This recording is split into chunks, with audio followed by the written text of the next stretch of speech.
Overgrow the Radio. Welcome. My producer totally caught me off guard tonight. We had no bumper. I was drinking coffee, but that's the way we do things here. We just make it happen.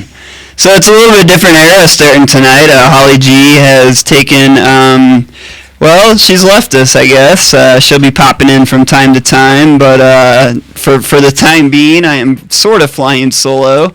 I'm actually joined tonight by a guest co-host, Mr. Matt Mormon. How are you? Hey, good. How are you? Good. I'm going to let you tell us about your dispensary. Matt sits on the Colorado Springs Medical Cannabis Council with me, and him and I are known to butt heads on just about every issue that ever comes up in our board meetings. So we're like kind of like brothers, you know, from the other mother, or however that saying goes. Yeah, it definitely is an interesting experience for both of us. He comes from more of an activist background. I come from more of the business store background and everything else like that. So sometimes some of the different rules and regulations kind of make us have a little bit of fun together on the radio. Yeah, man, it's going to make for good radio. We've got some good topics tonight. We've got a lot of news. As always, I kind of replaced. I used to do a segment for viewers who don't know, for Matt, called Stickman versus the Government, and every week we would call some government agency and we'd give them hell. That kind of faded because I kind of ran out of ideas, to be quite honest, and people to pick on. So it's funny, it just kind of filled in with 64 stuff every week now, Again, to be a broken record, I sit on the local authority and control group for the governor's task force. There was a lot of good stuff this week so far and a lot of bad stuff. I've actually got our meeting tomorrow, so, it was funny in the task force meeting the other day. One of our recommendations was unanimous. It went through, and our one of our co-chairs joked that we're the only group out there that we actually hug and sing Kumbaya at the end of our meetings. And, it's crazy. I was telling Matt before the show, I'm working on some projects for the group, and I'm working with, different county attorneys, and who would have thunk it? The hippie from the radio working with these guys and becoming fast friends with these folks. I think it's just a sign of where we're at as a society, that cannabis is accepted, not only by you and I and the folks around this table tonight, but lawmakers and people in business and the mainstream, if you will. So good stuff. On a positive note, I'll premise the bad stuff with that. Greenwood Village, I want to talk about that for a minute, and we'll actually bring you guys in, your locals, on this one. I've got AJ Hashman from At Home Bake and Nate from Can of Pages in studio. Yeah, thanks for having us. What's up? Thank you for being here. What do you guys think about this? Let me give an overview real quick. We sort of hit on it last week, and then I informed myself a little bit more. I know John Jackson, speaking of the groups, he recently was appointed co-chair because someone else had to step down, and I just cringed at that. And, with all due respect to law enforcement, John Jackson has some very skewed ideas about cannabis and is still very in the dark about a lot of things. Greenwood has basically said that they own all of their streets and sidewalks. So according to this ordinance that they've passed, you can't have cannabis anywhere. That you can't go outside of your house. You can't transport it to and from your house. You can't be driving through their town. You can't be driving through their town. So here's a point that came up today, and we're going to get in depth on this for a second, but crazy side note. When you go into a place and they prohibit things, they usually list what's prohibited, like at the post office: no guns, no yada, yada. So Greenwood Village does not own all of their streets. They only own some of their streets. So when they were asked by an attorney friend of mine, he approached the city attorney and said, well, which streets? And they're like, oh, we don't know. So how do you enforce that?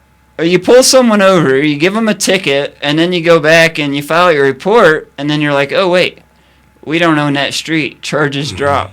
Yeah, exactly. Well, and, I'm thinking instead of population, on their entering Greenwood Village sign, they have to have one of the big no cannabis, like a pot leaf with a no through it to warn you, just like at the post office where no guns, no they need a big no bud sign, maybe it should be a real nice crystalline nugget, actually, just like a big no over it. Yeah, man, I mean, yeah, absolutely. I think we should print them the picture personally, right? Just get a nice nugget and basically put a no right across the street, like, seriously, here's the part I don't understand. And then we put seriously underneath it. Yeah. like really, this isn't the rest of Colorado. So we have to do a big circle around your town to basically get our pot to the next town. It just makes no sense No, go ahead. I'm sorry. It just makes no sense to anyone how a town basically says a public street is their street, and basically they can say you're not allowed to transport our product from this street to this street. It just makes completely no sense. I don't know what any. I mean, and on that note, exactly the thing with that is they can claim that they own the buildings. That's I mean, it's not and a different story, right? Mm-hmm. The plain language of 64 says that you cannot. I mean, you have the inalienable right now to possess, grow, and consume. So technically, you can't ban that. No ban can go against that. Exactly. What they're trying to do on a local level is violate the state constitution, and you can't pass laws to violate the state constitution on a local level. It doesn't make any sense. Well, and it was even very interesting and contradictory to me. And even the street thing that they're saying they own it, but with that there's a public easement issue. Exactly. Because you don't have to sign a waiver to walk down their street. They don't have the right to tell you you're banned from their sidewalk. You can no longer walk on Greenwood Village's sidewalk. Well, it affects me even more because I live in a neighboring town. And so literally I'm 3-4 minutes from Greenwood Village, and half the time I'm driving through there and things like that. And obviously I have my own product for me to consume and things like that. And it's really scary that someone local would try to basically overwrite what the people have voted for, because that opens up a whole huge can of worms statewide on so many different issues. It's like a lawsuit waiting to happen. I don't understand. Well, and for a lot of money, something gets pulled over, gets taken to jail. Regardless, they're gonna. Yeah, I mean, not wrongful imprisonment or not to cut this short because we could spend a long time on Greenwood. On that, I'm sure. What happened yesterday? Mike Elliott from MMIG introduced. He's on another work group, and in their group, he introduced a proposal, basically to ban extreme bans that nothing can go against. And they kicked it to my group. And not to give a spoiler alert, but I'm pretty sure we'll be working on it in the next week and next Friday's meeting. I would encourage everyone to attend and see what happens.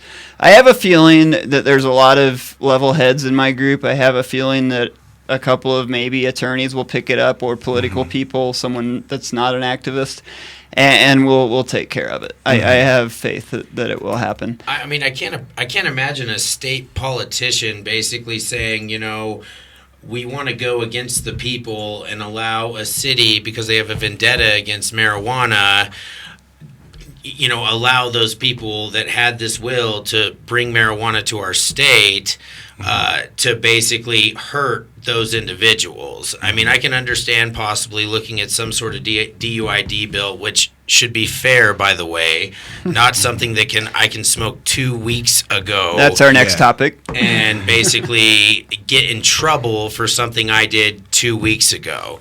Now, what I think all of us are trying to push for right now is some sort of reasonable lawmaking material that can be fair to every individual. Well, and to segue in with that, the DUID, I public disclaimer, I went on Channel 5 out of the Springs yesterday. When this came down, this recommendation from the task force to endorse it, I was furious, to say the least. I have personally fought for 2-3 years, whatever it's been now that we've been fighting it. And, I want to make a few things clear.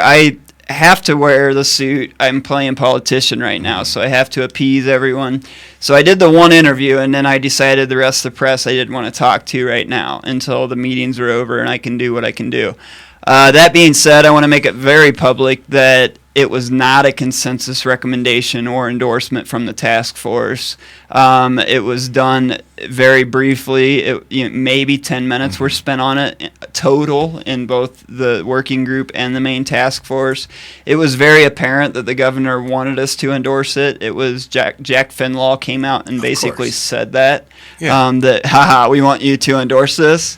And what do you know, the very next meeting, it got endorsed. A lot of the people, I think, on the task force did it for different reasons. They may not support it. I want to put that out there because there are a couple of activists who have taken some heat. I think, again, it's the game that we're playing right now, if you will. There is definitely going to have to be a compromise situation as far as on the Capitol Hill level. Unfortunately, but the thing is, you say, okay, yes, a DUID bill could be in place, but how do we make it to where the individual smoked 3 hours ago and might get a DUI instead of smoking? Well, 2 and weeks here's ago? the other problem is I stood on the public comment in the main task force, and I think I told you this before the show, and my listeners know I use oil. When I wake up in the morning, I sit at least 10. So I'm double the legal limit before I even medicate. And the other side to that is, for me, it's a maintenance medication. I do not get high from cannabis, period. Let me rephrase that. If I eat a box of your brownies, then I get high. But you can't generalize like that. Right. But it takes a large lot. amount. Now, I can hand this to them on a silver platter, and I wish they would listen to someone like me. Because what they need to do do a research study with people such as yourself, myself, himself, and have them consume cannabis right there and smoke a bunch of wax to the point where they are unable to drive. Even a video game. Have them play a video game just like a simulator, being able to drive, and then find the point that you consider them impaired. Okay? Right. And that's going to be something ridiculous like 20 wax hits or something like that. But that is actually realistic. To the point where when they draw your blood, you're most likely going to have a 250 nanogram amount or a 350 nanogram amount. And don't just do it with someone like you. Do it with someone like you that does consume daily, constantly. Do it with someone like me that's more of an evening time smoker. And I do smoke a lot of hash, but not all the time by any means. That's why you're the hash man. Yeah, exactly. And then also do it with a 350-pound guy. Who can handle heavy duty edibles and things like that, and just a big guy. Our buddy Dan from Top Shelf. Exactly, Dan from Top Shelf. But he's an extreme. He's to the max because he makes it and he loves it. Is that something that the task force could call for and ask for? Is that something that would have to be a private study, where a real scientific study? It's come up, and you're right. That's the problem is we don't have a baseline. So where exactly? If we had if the government had studies showing that it impaired you, believe me, they would have done already years ago. There would be a national DUID bill for marijuana because they realize that you cannot test levels specifically or accurately. I think more realistic would be something like a breathalyzer, where it can detect if you've smoked in the last 10 minutes. Sure. Which would be much more realistic, because then you know that they were consuming while operating a motor vehicle or something like that. And so if we could develop a breathalyzer that tells you, okay, they smoked 10 minutes ago, rather than trying to test THC levels, that would be a much more accurate way for police to enforce these things. But right now, it just seems like they're looking for something to put marijuana users back in jail. Oh, absolutely. And that's what really scares me. And that's what scares them, too, is because, you know what? Over 87% of the people in jail in Colorado are for marijuana. And they've been having to close multiple facilities and putting multiple people out of work. And that scares the crap out of them, but they don't realize that on the backside of that coin is this amazing industry that it's going to evolve into. Well, those are all private jails anyways. Exactly. Well, it's hurting the state in this. It's 80% of that it's such a fundamental issue. I always tell people in my life that my fight with the drug war all drugs, not just cannabis, ties into everything. And I really believe that. I believe the private prison system, the banks, it's all tied together. Yeah. You know, we have to appease the stockholders. We have to keep the prisons full. So we have to create new legislation that's going to recriminalize through regulation, if you will.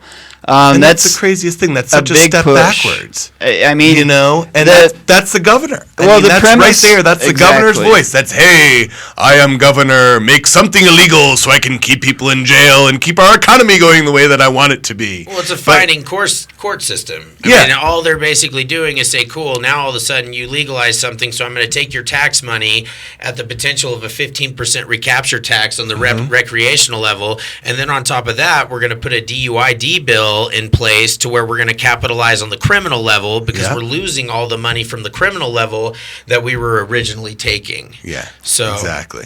Yeah, I mean, that's you just said it. It's the almighty governor. I hate to put it that way. Scary. I mean, I've already publicly called him out, and I haven't gotten an email dismissing me yet. So I mean, no one doesn't realize that he has been against this from the beginning, and that's why the task force, frankly, is made up of a lot of the people that it is. But thank God, there's a few opportunities for people like you on there and other great people in this industry who have the knowledge. You know, I mean, it drives me crazy to think that you people are having to explain what hash is. Sure. And, you know, what's the difference between, you know, good bud and ditchweed. Well, thanks to people like Christian Thurston, we also still get to hear about how bad cannabis is for us and how it contributes to deaths. And it's ridiculous. I have literally heard in the last week that cannabis contributes to death probably 10 times. Well, it's just 10 freaking times. Take the cigarette numbers. Seriously? Well, it's the biggest killer in our nation over anything, and we are smoking this. So let's, real quick, we got to take a break. I agree. I'm sorry. I didn't completely cut you off. We're going to run out of time because we got to get to your segment, but we'll do more news later. House Bill 17 I want to talk about later in the show.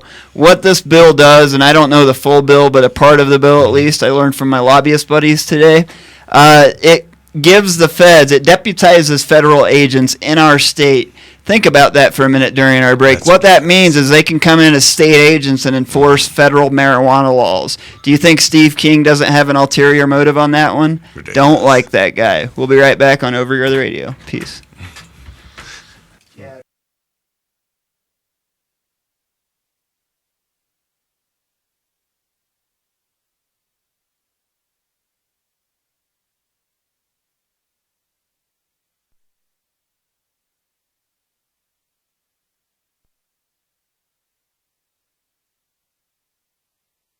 The law offices of Edson, Maiden, and Matz provide criminal defense, medical marijuana defense, and advice about setting up and running medical marijuana centers, optional premises cultivation operations, and infused product manufacturing businesses throughout Colorado. With offices in Denver and Aspen, we can offer assistance throughout the entire state of Colorado. Give us a call at 303-831-8188. That's 303-831-8188. Or visit us online at warrenedson.com. That Mad Hatter Smoke Shop has everything from space glass to butane and butane accessories, I tell you what.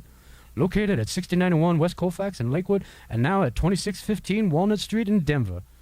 Ah! God damn it, Reclaim, put your pants back on. This is Jessica Asplund with the Crested Butte Wellness Center in the Craig Apothecary. I'd like to invite you into either of our locations to see the difference compassion makes. With everything from sublingual tablets, gluten-free products, and a growing variety of edibles, there is sure to be something right for everyone. We carry only top-shelf, organically grown cannabis at affordable prices for everyone. Stop in and see us at our Crested Butte location at 329 Bellevue Avenue or at our Craig location at 611 Breeze Street. Dixie Elixirs, the patient's choice for alternative medical marijuana treatment, brings you Dixie Botanicals all-natural topical therapy, including massage oil, pain relief salve, and our newest product, Dixie Botanicals Pain Relief Lotion. This all-natural lotion pairs beautifully with Dixie Botanicals bath salt for a deeply relaxing experience with no psychotropic effect. Like us on Facebook, Dixie Elixirs, or join us at www.dixieelixirs.com. Are you a runner?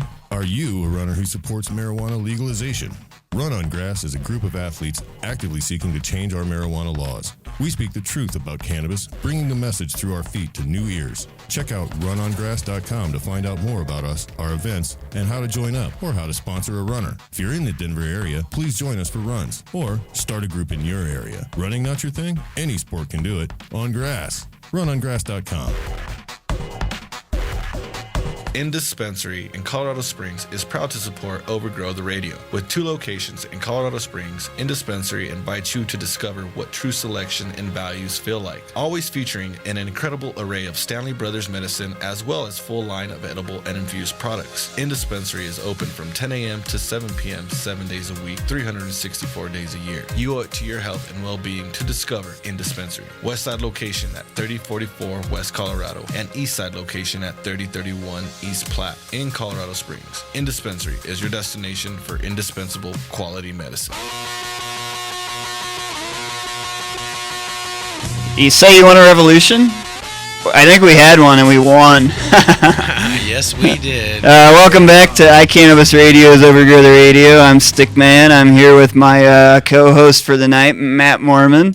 We're joined in studio for our first segment by AJ Hashman, the world famous AJ Hashman, if you're on Facebook anyway. And Nate, Canopages, Colorado, who's also pretty famous on the big Facebook. That's actually how we met, I think. Yeah, I think so too. Yeah. You guys, as I mentioned when you were in before the party, you guys have been with me since day one, helping me out in DC and doing stuff for us. So you're always our buddy, man. You're always welcome anytime you want to come just do dabs and watch a show. Oh, we appreciate it, man. Of course. Definitely support everything you do, so. Anybody's welcome on Overgrow, pretty much. So anyway, back into the thick of things, if you will. You guys, I brought you in. We can really hit on the party first. We had a great time. You guys hooked us up with some sweet press badges. My producer, Sam, maybe we'll get some comments from him. It was his first ever legal event. Nice. Sam's a red card holder, not quite 21. He's a college student. Gotcha. So that doesn't matter at our events if you're a red card holder. Yeah. Yeah, explain that. Explain how they operate. So basically, if you'd like to come to our event, it's an amazing thing. And what we've been able to facilitate is me being able to give bud back to the community. I work with different dispensaries, and I purchase meds and give them to you. You know, because you are all my friends and all part of this community. And we can't all do what I do, which is driving around to 10, 15, 20 different shops and trying a little bit of everything and being able to know what's good this month, you know, even just this month, because it changes all the time. Sure. You know, with our industry, people really don't realize how fluid it is. It's constantly changing, constantly evolving. People are constantly learning new things and getting new talents.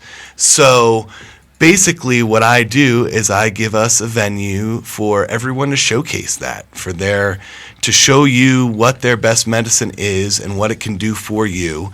And if you're a lower budget patient and you can't go out and spend $150 driving around all these places buying a half gram at each, you can come to my event and spend $10 and be able to try, 10 to 25 different strains from, multiple different dispensaries that have decided to help support this cause and show people what medicine they can grow. Well, and if you will, let me digress and play devil's advocate. Mm-hmm. As we talked about in the break, if I go too far into anything, cut me off, tell me to shut up. But for folks out of state and out of country even, we have a regulation in place for medical marijuana, medical cannabis. I hate the word marijuana. It's funny, in my work group, they don't use that word anymore. Good. A lot of people, because they're honoring my wishes. Mm-hmm. It's great. But, we have a regulatory system set up, and we have a special division of the Department of Revenue, the MMED, actually it's the MMCED,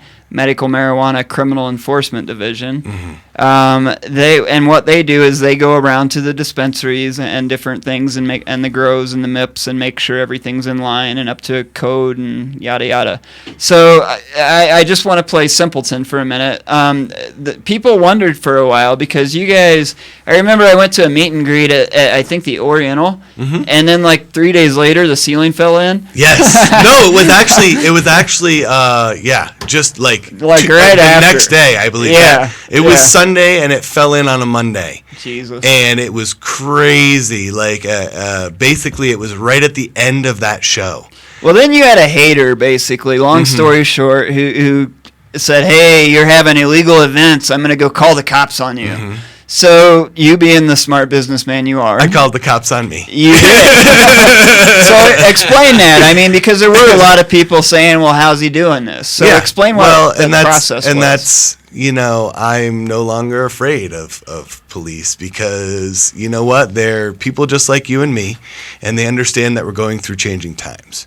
And I actually enjoy a lot of these cops now that I know, and we have very interesting conversations to where they're joking with me saying, "You never thought you'd be talking to me about this 5 years ago." It is kind of funny. That is one of the funniest things I've ever seen about the cops from 5 to 10 years ago to the new cops. It's just basically they just kind of smile at you and just kind of go, it is what it is. Exactly. But the cool thing is they've been going to the events whether they were legal or not, and they've found for years and years and years that the cannabis events are always a lot more peaceful than the 2 o'clock in the morning downtown. I mean, well, and it's depending on your region too. Denver is a whole different creature than the Springs. I mean, I was at Castleman's, one of my first events I ever came up for. I don't think it was yours, but a different one. No, yeah. So, you medicate outside. Yeah, right we've never on the had main an event at road. Castleman's because they're not down with medicating inside. Yeah, so that's ridiculous. That's why. And I mean, I literally looked over. I'm sharing a joint with some people, and I look over, and there's 2 uniformed cops right beside me. And they're not I worried thought, about oh, shit. And they're just standing there chatting. Just making sure everything's fine.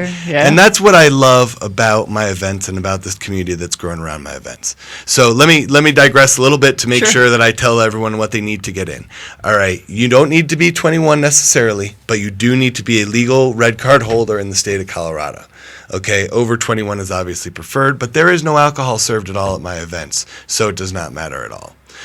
But what you need is either your legitimate paperwork, waiting for your card, your renewal paperwork, waiting for your card, or your actual red card yourself. With that, all you need to do is come down, pay $10, and enjoy yourself. Like I said, we get to try different strains from all over. For more info on it and the locations, because the locations are constantly changing to accommodate our growing crowd, you go to www.mmjmeetandgreet.com. And it'll tell you where it's going on that month and what's going on and everything like that. But, yes, to get back to dealing with officers, what they said was, let's sit down. They wanted to sit down with the venue owner that I was doing it with and me and all these other different people. But the venue owner obviously was all freaked out. And I was like, you know what? That's awesome. Sounds great. Let's go hang out. Let's have coffee, man. No, and it wasn't like let's go have coffee. It was like let's come to my offices where you have to go through the metal detector and go upstairs with uniformed officers from different departments and regions, and someone from the MMED, and Lieutenant Henning of the Drug Task Force, who literally is like the vice cop that would come and bust you if you were like the cartel here, and me. Little me. Sure. So it was very interesting, and I guess a lot of people would have been sweating at that type of meeting, but I was more excited, to tell you the truth, because I was like, I got my ducks in a row, and I want to see which ones they want to shoot. So basically, I went in there and asked the right questions and gave them, all my answers that I knew were exactly what we were doing at the events. And they really didn't have much for me. They made some suggestions, which we've followed ever since then. And, we're more than happy to follow any suggestions that they have. But, essentially they just said, all right, you need this kind of permit right now, but we'll work on getting you a real one. and tell us when it's going on and what's going on, and you're good to go. Now, do you think that's going to be enforced by the MMED down the road, or? Yeah, definitely. I mean, they were involved with this whole meeting, and he literally said if any dispensaries have issues with anything, have them call me directly, because we're tired of getting all these random calls, almost more complaining. Instead, let's tell them that it's legal. They cannot stop a patient from going into their dispensary and buying medicine and then giving it away, because that's what any of us can do, especially if you're giving away to other patients and you know every single person you're giving to is patients. The only time that it becomes illegal is if you're giving it to people who are not patients. So it becomes illegal if you're giving it to people that are not patients. Correct. But did not Amendment 64 basically say we are allowed to share our marijuana? Exactly. 64 picked up the slack. That's picked up the slack now. But I've thrown 26 events over the last three and a half years. Wonderful. So yeah, That's all awesome. Cannabis, events. And I'll plug it that anyone who hasn't been to a meet and greet should absolutely check them out. They're a great time. I'm not really incredible. a nightlife guy, but I do get out to a few here and there. I will definitely be the next one. Before we have to cut to break real quick, just a little, maybe re-encouragement, but also a little work to do. A thing that's come up time and time again in the task force is private clubs, because they're popping up. Oh, God. And I wish I could be sitting in on these meetings. Yeah, well, next week, the regulatory meeting, and I'm not sure which day. It's usually Thursdays, so I'm assuming it'll be Thursday. From 2 to 5. They're going to be addressing, again, private clubs. Now, it's been brought up in my group. I stood up for it. We put it to bed. I actually, ironically, John Jackson and I agreed on this. He told me in a conversation after his meeting that a private club is the same as his buddies coming over and drinking beer with him. Exactly. And that's what it is. Everything... It's just having a venue to accommodate that. Right. My argument is everything that transpires in a private club now, especially under 64, is completely legal. As long as you're not giving away more than an ounce, which a bowl full is obviously not more than an ounce, as long as it's person to person, everyone's over 21, it's private, it's not open in public consumption. I don't even necessarily think it does need to be private with the clubs. Sure. Plain and simply, because we have passed this law that says anyone over 21 can consume it. So why does it still have to be a private event? Well, no. What I was getting at is... there are very stringent guidelines as far as what a private event is and is not. And so that makes it very difficult for a lot of people to be able to throw events that are cannabis friendly. And I think that's the goal that we're going for. And I would say rather than classifying public and private, classify as alcohol and no alcohol. Sure. I agree. Well, and real quick, what I was getting to is I think you guys are untouchable. It is written into 64 that they can ban, we're working on that, we talked about that, but that they can ban recreational clubs and stores. Yeah. So they will have that option, but I think if you stay private, you're completely covered under our constitutional rights, basic. And real quick, I'm pissing Sam off. He wants to go to commercial. He's ready. We had a question in the chat about how do you get cannabis in Colorado if you don't know anyone. I'd say if you're over 21, just come hang out at make a friend. Just come hang out at one of the events, and get to know a few people, and maybe they'll give you some pixie sticks. So we'll be right back on Overgrow the Radio. Peace. The law offices of Edson, Maton, and Matz provide criminal defense, medical marijuana defense, and advice about setting up and running medical marijuana centers, optional premises cultivation operations, and infused product manufacturing businesses throughout Colorado. With offices in Denver and Aspen, we can offer assistance throughout the entire state of Colorado. Give us a call at 303-831-8188. That's 303-831-8188. Or visit us online at warrenedson.com.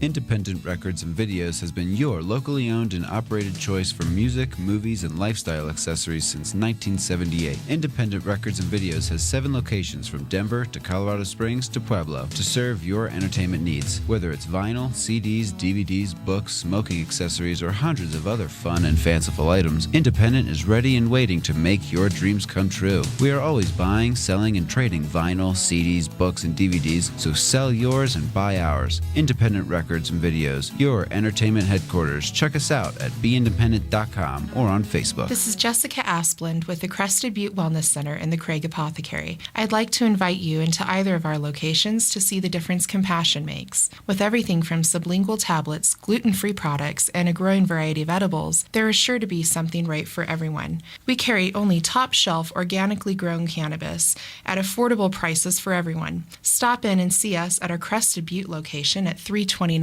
Bellevue Avenue or at our Craig location at 611 Breeze Street. Dixie Elixirs, the patient's choice for alternative medical marijuana treatment, brings you Dixie Botanicals all-natural topical therapy, including massage oil, pain relief salve, and our newest product, Dixie Botanicals Pain Relief Lotion. This all-natural lotion pairs beautifully with Dixie Botanicals bath salt for a deeply relaxing experience with no psychotropic effect. Like us on Facebook, Dixie Elixirs, or join us at www.dixieelixirs.com. That Mad Hatter Smoke Shop has everything from space glass to butane and butane accessories, I tell you what. Located at 6091 West Colfax in Lakewood, and now at 2615 Walnut Street in Denver. Ah! God damn it, Reclaim, put your pants back. Green Monster Glass, a full selection of glass and glass accessories, as well as all of your smoking needs. Stock your dispensary or smoke shop with reasonably priced glass from Green Monster Glass. Green Monster Glass is locally owned and operated. Find us on Facebook or call Daryl at 719-217-5380. That's 719-217-5380.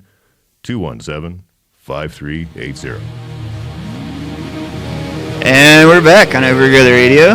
Welcome back, Matt and AJ and Nate and Sam. I always forget Sam. He's the hardest worker in here. No, he's not. He sits over there and does dabs all through the show. I actually sort of became the producer for iDab for a while. They're on a bit of a hiatus for now, but I loved it because I could sit over there and have fun, didn't have to talk, and could just do dabs all night. And I mean, iDab Radio, that's pretty much the premise of their show, so it worked out. Yeah. So we're going to jump over and chat with you for a minute, Mr. Nate. Speaking of meet and greets, AJ the last couple of years has kind of partnered up with you guys, and Can of Pages has done a birthday party each year, and it's been pretty freaking sweet, dude. Kudos this year. You guys had how many people? Over 700? Yeah, just a little over 650. Yeah? Yeah. We have an amazing party every year with them. It's so much fun teaming up with the meet and greet and the Can of Pages events. Well, let's talk about, Can of Pages. Why do you guys do your birthday party?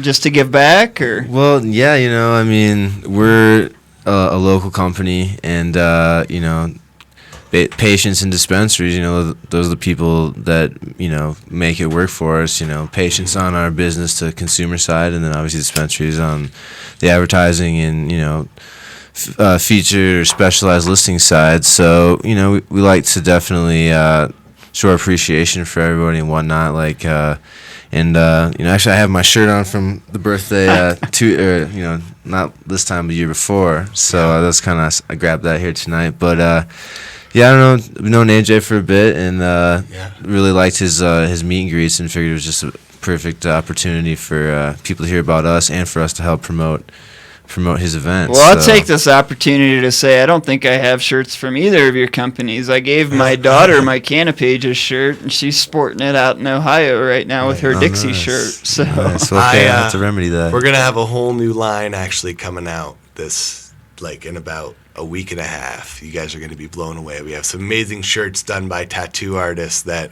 has done all of our logo work and everything like that. And you guys can see the new Sticks one here if you'd like. This is nice. And we're actually going to talk about that. We had someone in chat, Miss Angel, said that she needed a pixie stick the other night, I'm guessing at the event. So we're going to talk about these here in the next segment. The newest product for Mr. Hashman. We only gave away 440 of them, so not every one of the 650 got one, but we tried to get as close as we could. Well, on a side note about the events, not just the birthday party, but, you have the bar, the Bud Bar, where you can go fill, your bowl. I have never once made it to the Bud Bar. I don't make it through the crowd. Yeah. Everyone's like, here. Yeah, exactly. Well, and that's what it's all about. It's about a community sharing the love. And that's what it was based on. It's what it grew from. And it was just good people sharing good bud and having a good time. Well, and I think you guys, I get your opinion, but I'm pretty sure, well, it was the biggest legal event I've been to, unless I've missed one so Other far. than basically the cannabis cups where they had the consumption areas, this is Yeah, by but those far, weren't legal. Exactly. And this is by far the Post 64 legal. Let me exactly. rephrase that. Yes. Well, and as far as that all goes, we were legal before 64, and what I'm just doing is carrying on the ball. I'm really looking forward to what exactly that Lieutenant Henning and the rest of the Denver police force and essentially governing body wants to do with cannabis-related events, because I want to work with them and develop that and be able to have these things where anyone can have whatever they'd like to do. The meet and greet was simply a stepping stone that has broken the water, per se, and caused all those beautiful ripples.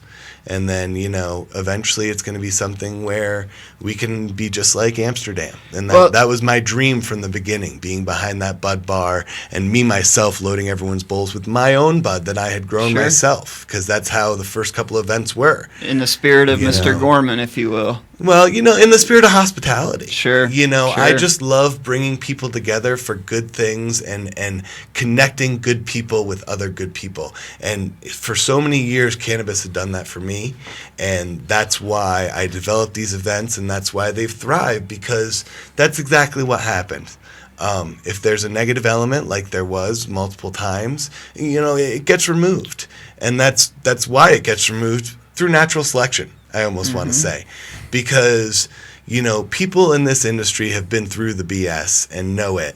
And, the party's all about getting rid of all that, and just enjoying a cloud together. Well, and you bring up a good point at these events. I mean, like you said, almost 700 people. I've never once seen a fight. No one's non-existent. Right. I mean, it's not an issue. Someone got a little pushy with me over some cake. Really? Yeah. See, that's why we don't do the cake every time. That's a once a year kind of thing. I was really surprised. I was like, I was trying to, keep, because it was a mob up there. And to tell you the truth, if I had seen that, he wouldn't have been at the event any longer. Let's talk about because we nip that cake. kind of stuff in the bud.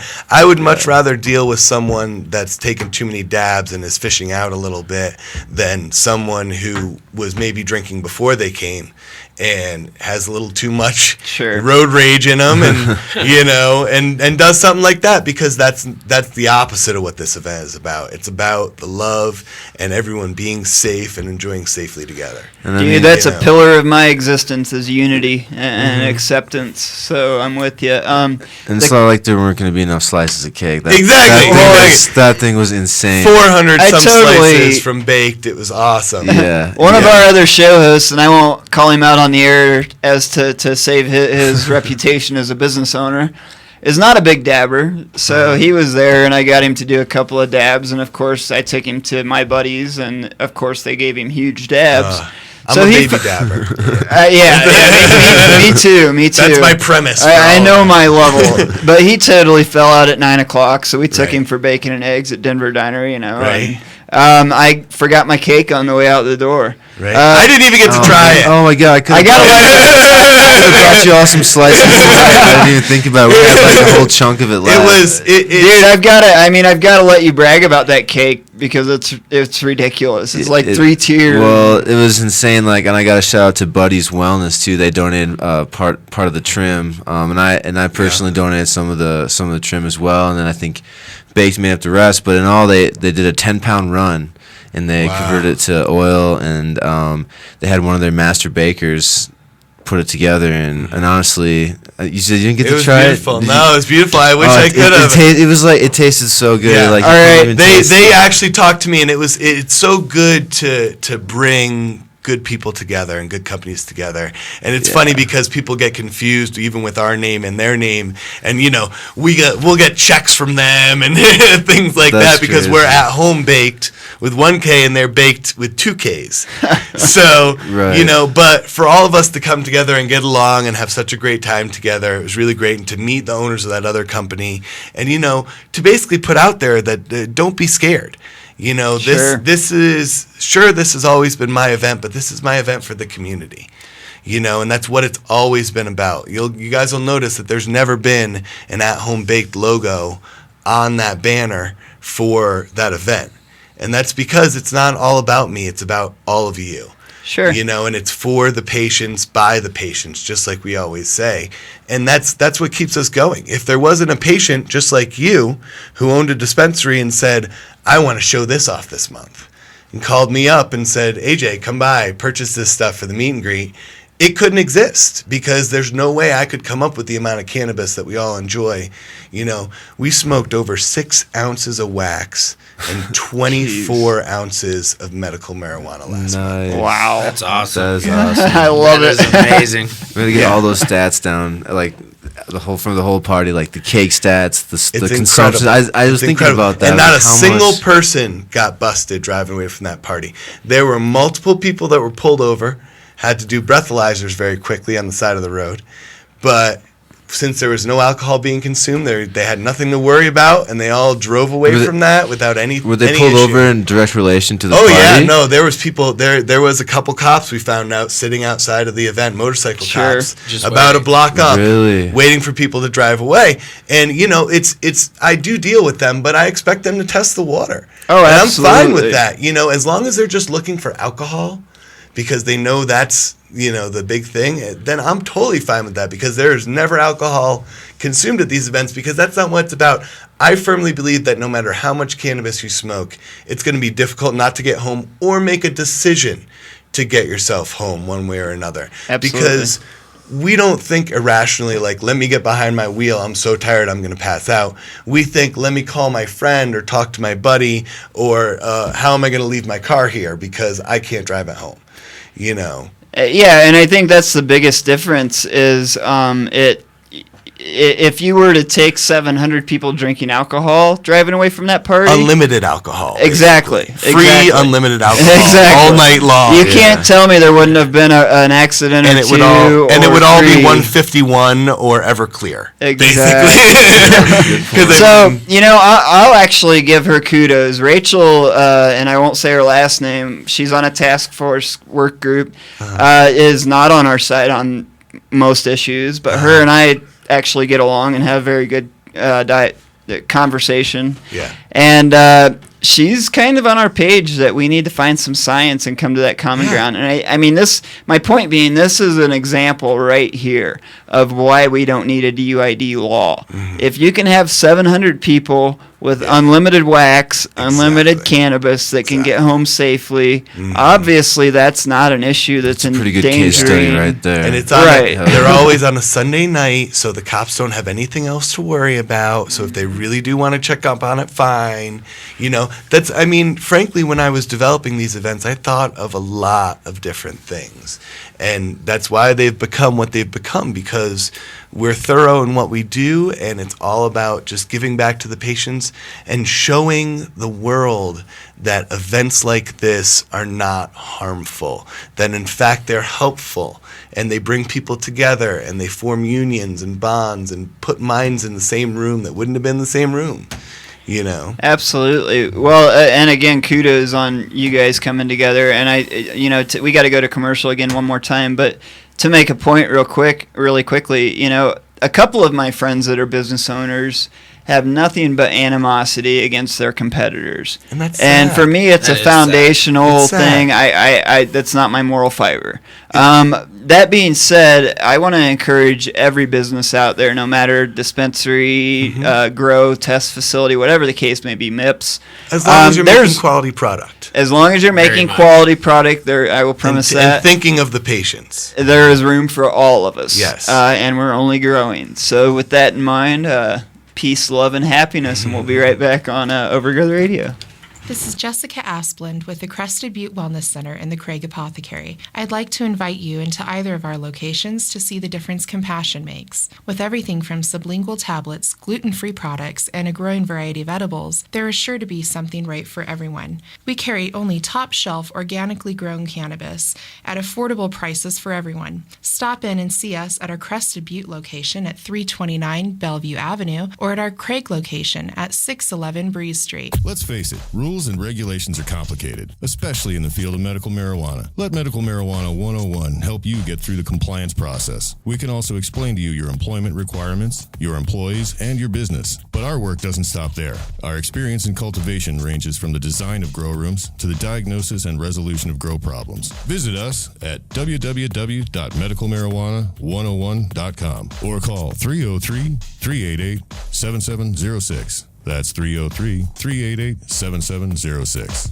In Dispensary in Colorado Springs is proud to support Overgrow the Radio. With 2 locations in Colorado Springs, In Dispensary invites you to discover what true selection and values feel like. Always featuring an incredible array of Stanley Brothers medicine as well as full line of edible and infused products. In Dispensary is open from 10 a.m. to 7 p.m. 7 days a week, 364 days a year. You owe it to your health and well-being to discover In Dispensary. West Side location at 3044 West Colorado and East Side location at 3031 East Platte in Colorado Springs. In Dispensary is your destination for indispensable quality medicine. That Mad Hatter Smoke Shop has everything from space glass to butane and butane accessories, I tell you what.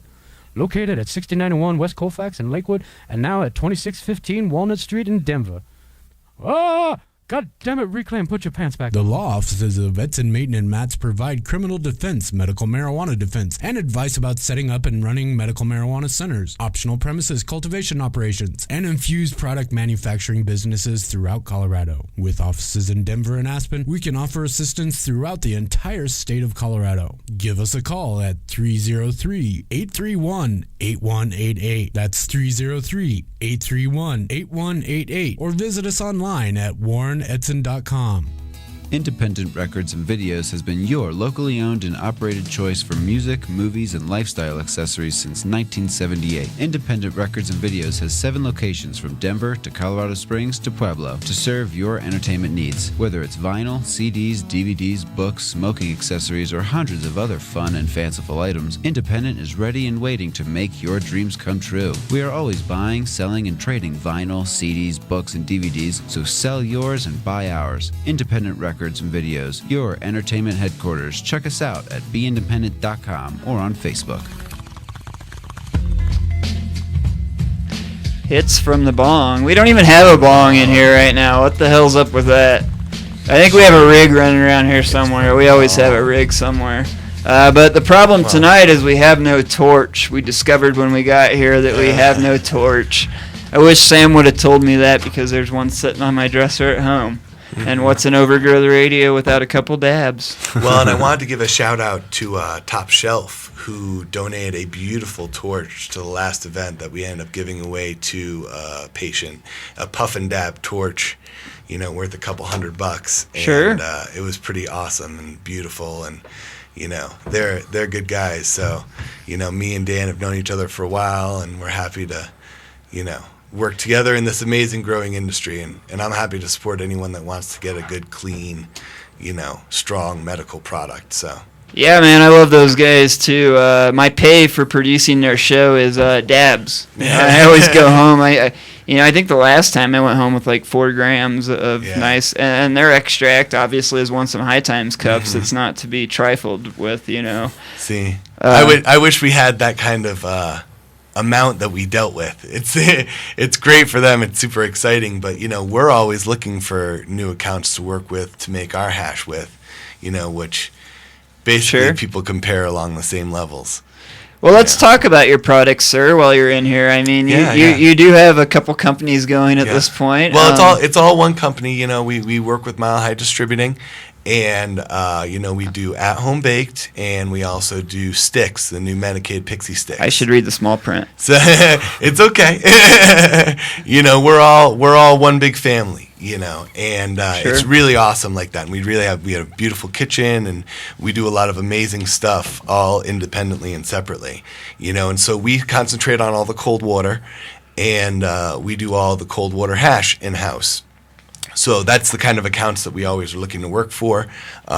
We make all Dutch pancake style cold water hash, and if you guys have ever gotten to try it, it's pretty amazing. It's a sheet of hash. I think I have. Yeah, it's a sheet of hash essentially that burns all the way to a really nice white gray ash. Sometimes it flames up a little bit on you on the 3rd or 4th hit, but you get a solid like 10 hits out of a little teeny piece on top of the bowl, and It's pretty awesome. And hey, I just want to chime in here really quick. I know AJ is definitely a purist. Like, I've heard his story. It's definitely a cool story to you gotta sit down with him sometime, and if he'll share that with you. But I just have a memory. I don't know if it was last January or New Year's last year. Sometime we were coming home. Somehow we saw each other in the airport. Yes. I was with my girl, and he was visiting some family in Connecticut or East Coast, and it was just super random.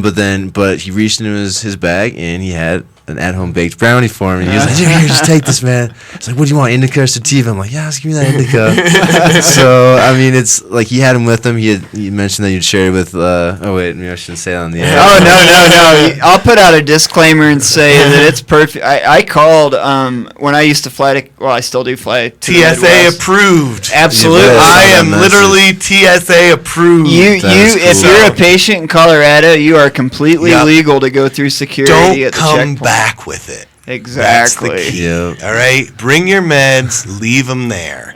All right. Thank you for picking me up at the airport. Here you go. Or not to give myself away, but I love baked goods when I travel, and the way that I look at that, if there's a policeman watching right now and you want to arrest me for being a disabled person who needs medicine. Exactly. Okay. Yeah. But anyway, like they're not going to stop you from taking a Percocet on the plane. Why should they stop you from eating a brownie? Yeah, they don't even check my big bottle of pills in my bag. Exactly. So yeah, on my way back this Christmas from the Midwest, I went to see my daughter. I had like 5 or 6 cookies left, and strong cookies. My friends are good bakers. And I'm like, God, what do I do with these? I couldn't get a hold of anyone at the last minute to give them away. So I ate all 6. Oh, yeah, right. I slept both flights. Was very well rested when I got back to Denver that night. Yeah. So That's what I usually do if I'm ever going back and forth to Amsterdam. I'll do a big old chunk of hash that I chop up and make good old-fashioned hash cocoa. Nice. And bam, that's the go-to to pass out. So I've never been to Amsterdam. Now that they're moving their official cup to Denver, and iCannabis Radio actually gets to broadcast every year. It's the end of an era, dude. It's still a really beautiful, amazing city. I do have to say, like, Amsterdam is breathtaking, and it's not only a mecca of cannabis. It's a mecca of, cleanliness and unity and just good people in the world. So, nothing against them, but hey, move over. Denver's coming. That's just it. I mean, I'll give us a quick plug. We're going to run out of time here in a couple minutes anyway. We're going to be again at the High Times Cup this year. It'll be the first ever official High Times Cup in the first ever legal state anywhere in the world. Exactly. It was illegal in Holland. It was still illegal. And sure. People, I guess don't realize. Well, not only that, but in Amsterdam, you're only allowed to carry what? Very little. 5 grams. Yes. So here you're allowed to carry 28 now. Exactly. It's night and day difference, and so that's why you're so important. What you're doing right now is because the people that you're dealing with and the stuff that you're talking about right now are the ones who are directly going to affect that. And tell us if we can or cannot have out-of-state people go to these places, which is necessary. Well, and I think because marijuana tourism is going to be incredible for our state's revenue. Absolutely. That's where we're going to see the ripples through the lake, in hotels, in restaurants, in everything, in public transportation. So much more money for our city and for our state. And that's what they need to realize, is that let out-of-state users come, let out-of-country users come and see what this amazing medical community has grown into, because it's going to be freaking incredible. Absolutely. We're passionate about our medicine, and we're going to be even more passionate about our cannabis that the public is going to be consuming if they want to spend the money to get the kind of stuff that we can make. I agree 100%. I don't really have much to add to that. We're going to have to take our break here in just a minute. I'll throw in, we're going to get you guys plugs real quick, but, I just wanted to add that I went to the EA Cup right after 64 passed, which I guess was technically the first, legal event. And I'm sitting there with the guys from Top Shelf. We had our little section or table or whatever, and we're just sitting around chatting, doing dabs. And Earl Ripper leans over. He's like, do you know many people here? And I'm like, I looked around. I was like, no. And it was so cool because once we actually got up and started mingling, it was extract makers from all over the world. The country and the world, yeah. Yeah, not just, yeah. It was pushing it to that extent because they had people from all over there. Sure. You know, and so it scared me a little bit, and that's why, you know, I was really happy it went off without a hitch. But until we get some kind of party or regulation where we can figure out exactly what they want us to do, you know, I don't necessarily recommend it. And that's why you haven't seen an AJ Cannabis Public Club yet. Well, and I encourage, again, a great way to go out. We got to get some websites, but I encourage people to let us do our job. The reason we see these knee-jerk bans in places like Greenwood Village and El Paso County is because they're scared because clubs are popping up. Lack of education. Absolutely. I'm all for the private gatherings. I went this past weekend to 64 Invitation. Took one of our producers. It was great. We were treated like VIPs. You were there as well? Yeah. I actually was leaving as you. Dude, I was tired, so I didn't stay very long. Early night, yeah. Yeah. But yeah, I mean, it's a great thing. I just caution people to be cautious. Not to repeat myself there, but you know, we have a good group of people fighting for your rights. It is a mismatched match. I did it again. That was good. And I have faith that if we stand our ground, we'll come out of this okay. And we'll have clear direction as to what the recreational clubs can open. And again, there'll be room for all of us because we will allow people. You know, that's come up time and time again. And I think there's a lot of us on these groups who point out the simple language of 64 says anyone over 21. Doesn't say state residents, doesn't say anything about that. And that's why also the MMJ meet and greet events have stayed MMJ currently. Sure. Because I do not have the go-ahead, per se, to make it 21 and over. Sure. When I do, then people will know. Absolutely. You know, just keep an eye on that website, and, you know, people will know when it's actually in place and everything is good to go. Because the first thing I want to do is be able to get this to everyone. You know, that's why we created our brownies, was because I wanted to be able to help our parents' generation, who are on 5, 6, 8, 10 different meds before they go to bed, and be able to give them a treat of a little brownie that they enjoy and have it take care of a lot of that stuff that they're taking care of with all those other medicines, with all the other side effects, that the side effects are more what's making their life difficult. So I agree, man. I mean, our country, we average 7 prescriptions per citizen. Right? 7 prescriptions. That's a good thing to sink in. Keep up the great work, you guys. Real quick, give us your websites for, let's separate it. We'll go with AJ first. Okay. Well, obviously, the MMJmeetandgreet.com is the MMJ Meet and Greet's website. And we're also all over Facebook. You can feel free to RSVP on there if you're a card holder. Then the next step is you can always friend me on Facebook, AJ Hashman, and I own Stix. So we do Stix.co. That's our website, like Colorado, STIXX.co. And those are the Medicaid Pixie Sticks that are very high in CBD. Which we didn't get to really talk about. They're amazing for anti-inflammation and really have an awesome effect. You feel them in about 15, 20 minutes because of the way that you ingest it. So, and then we also make at-home baked brownies, blondies, and gluten-free brownies for you people out there who are gluten intolerant or want to get gluten out of your diet. So, and those are all indica and sativa specific and all only made with cold water hash. You know, that's why they call me the hash man, not the BHO man, you know, or the alcohol man. Because everything I do is with cold water hash. If you ever find me somewhere, I'll show you it. You know, it's pretty beautiful and pretty incredible, and we're really proud of everything that goes into what you guys consume. And so it's been really my pleasure to be able to provide these outstanding products to you guys who I know need it so much. And sure, it might be for the fun of it sometimes, but when you really get down to it, it's going to get to the people it can help the right way once we finally get down to it. Absolutely. And there's nothing wrong with getting high once in a while because guess what? It's legal here in Colorado. Yeah. Well, and it's different. You know, every high is different. We didn't get as far into your products as I would have liked to, so what we're going to do, we've got a box of brownies that we paid for previously at a dispensary waiting on us. So we're going to go grab those this week. We're going to cook them next week on our show for Valentine's Day. We're going to eat them, and then we're going to eat our pixie sticks, and we're going to give you a review. Awesome. So, Nate, Can of Pages, how do folks get in touch with you guys? Oh yeah, well, website canofpages.com for the patient. Great place to find your a shop close to you. We are in the process of coming out with our live menus and what we're calling the Can of Pages Field Guide. Nice. It's going to help you find not only like the best meds closest to you, but the meds at the best price. Nice. It's going to be pretty rad. So that's coming out here hopefully by 4/20. And if you're a shop owner or MIPS or anyone else who's interested in advertising to the industry, you can just hit us up at info@canofpages.com or call 720-339-2259. That's our number here, office number. So, yeah. Thanks again for having us on.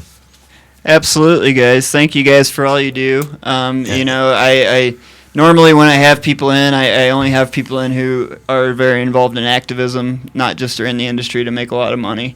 So you guys are both perfect examples of that. Keep up the great work and giving back, and together we'll all get through this. Definitely. This whole process. Yeah, and before we go out, I'm encouraging you to be at the regulatory meeting next week. We'll directly involve you in your future. So awesome. Intelligent public comment to everyone out there listening, as I say every week.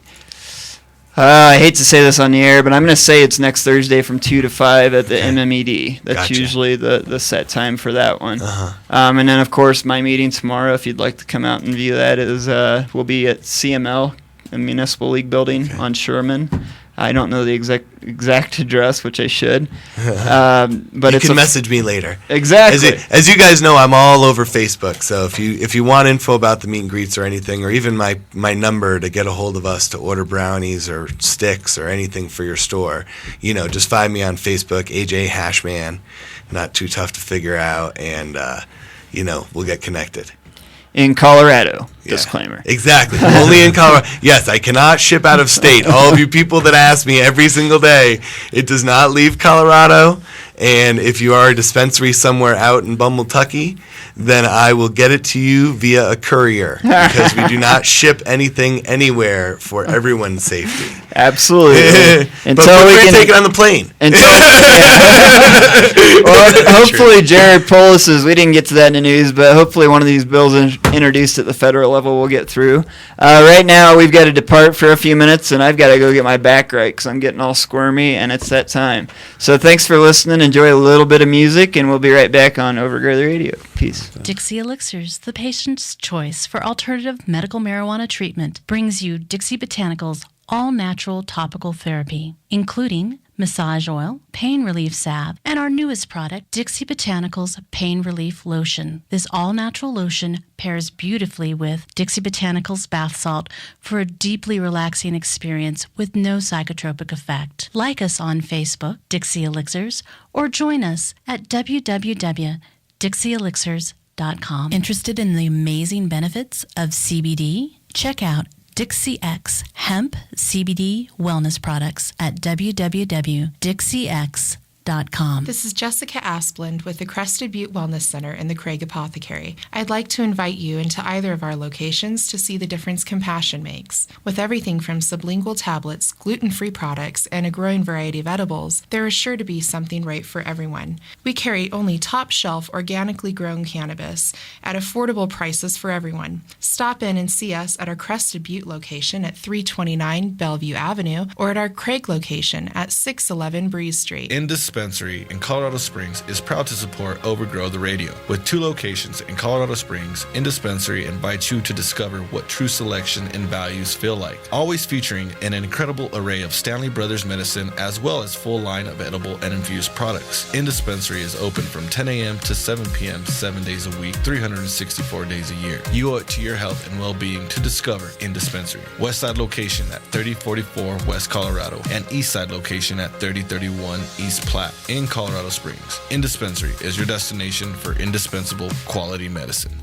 Independent Records and Videos has been your locally owned and operated choice for music, movies, and lifestyle accessories since 1978. Independent Records and Videos has 7 locations from Denver to Colorado Springs to Pueblo to serve your entertainment needs. Whether it's vinyl, CDs, DVDs, books, smoking accessories, or hundreds of other fun and fanciful items, Independent is ready and waiting to make your dreams come true. We are always buying, selling, and trading vinyl, CDs, books, and DVDs, so sell yours and buy ours. Independent Records and Videos, your entertainment headquarters. Check us out at beindependent.com or on Facebook. Green Monster Glass, a full selection of glass and glass accessories, as well as all of your smoking needs. Stock your dispensary or smoke shop with reasonably priced glass from Green Monster Glass. Green Monster Glass is locally owned and operated. Find us on Facebook or call Daryl at 719-217-5380. That's 719-217-5380. And I think we're back on Overgrow the Radio. Welcome back, Matt. Hello, hello, hello. The studio emptied out a little bit. Our next guest was actually supposed to come in, but he had another previous engagement, and I didn't really segue into him. Our next guest we're going to call is Jason Thomas. He is I guess, whatever the title is, the head of LEAP here in Colorado. And we're going to talk to him about LEAP in general and what they've got going on here and his transition from law enforcement. Hello. Hey, Jason, it's Stickman. How are you? Great, how are you? Doing good. I'm in the studio tonight with myself and my guest co-host, Matt Mormon from down in the Springs. Hey, how are you, sir? Great. Hey, Matt, I'm awesome. How are you? Oh, doing great. I gave you a little segue. We just took a break, and ironically, there's an undercover police officer and a marked car sitting straight across the street from our studio. So, what a great segue to bring a former law enforcement officer on next, right? There you go. Well, we're always watching out for our friends there at iCannabis. Want to make sure you guys are safe. So I called in a chit or two for you. How about that? Thanks, man. Thank you. I feel so much safer knowing they're outside. I was going to invite them in for the radio show. I went over and chatted with them for a sec, but they really weren't that friendly. So thank you for joining us tonight, sir. Well, you're welcome. Thanks for having me on. We had the conversation earlier with AJ Hashman that, most law enforcement officers nowadays are kind of going with the rest of society and realizing cannabis isn't evil. Your organization, LEAP, has went a little bit further than that, and it's veterans of the drug war, if you will, that have really decided the war on all drugs is bad. And I'm just going to let you kind of jump in there and fill us in a little more about LEAP. Sure. Well, LEAP is Law Enforcement Against Prohibition, and we're a nonprofit educational organization throughout 120 countries with over 100,000 supporters, active duty and retired former law enforcement officers, judges, and prosecutors. Having enforced the law for as a career, as a job, we have firsthand experience as law enforcement officers to bear witness to what it's like on the inside, and to uphold the drug laws that are not only antiquated but are extremely harmful to individuals and our greater society. So having seen that side of the equation and now understanding what the drug war is about, we're now speaking out against the drug war and our failed policies and working to help enact and better policies out there. So our position is that we believe that the current drug laws don't work. They cost resources of people's lives, of money, of economies, but most of all, it's the people that suffer. So we advocate looking at every drug on its own merit. So essentially descheduling everything and then approaching every drug on its own.